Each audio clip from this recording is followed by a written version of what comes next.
Frankenstein Chapter 4. In my laboratory, I made a body. I bought or stole all the pieces of human body that I needed, and slowly and carefully I put them all together. I didn't let anybody enter my laboratory on my flat while I was doing this awful work. I was afraid to tell anybody my terrible secret. I had wanted to make a beautiful man, but the face of the creature was horrible. Its skin was thin and yellow, and its eyes were as yellow as its skin. Its long black hair and white teeth were almost beautiful, but the rest of the face was very ugly. Its legs and arms were the right shape, but they were huge. I had to use big pieces because it was too difficult to join small pieces together. My creature was 2.5 meters tall. For a year I had worked to make this creature, but now it looked terrible and frightening. I almost decided to destroy it, but I couldn't. I had to know if I could put life into it. I joined the body to the wires from my machine. More wires joined the machine to the mast. I was sure that my machine could use electricity from lightning to give life to the body. I watched and waited. 2 days later, I saw dark clouds in the sky, and I knew that a storm was coming. At about 1 o'clock in the morning, the lightning came.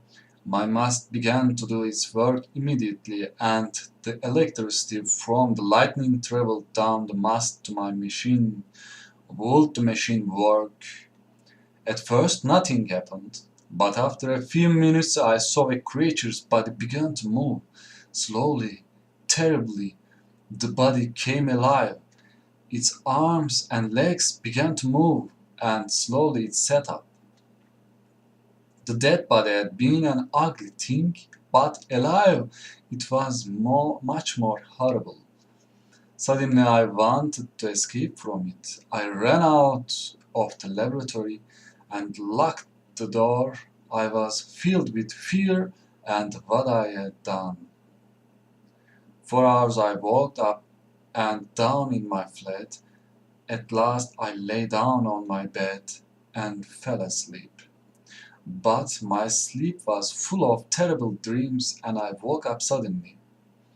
The horrible thing that I had created was standing by my bed. Its yellow eyes were looking at me. Its mouth opened and it made strange sounds at me. On its yellow face there was an awful smile.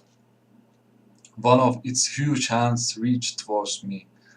Before it could touch me, I jumped off the bed and ran downstairs into the garden. I stayed there all night, but I could not think clearly. I was afraid, and when morning came, I went out into the town and began to walk about.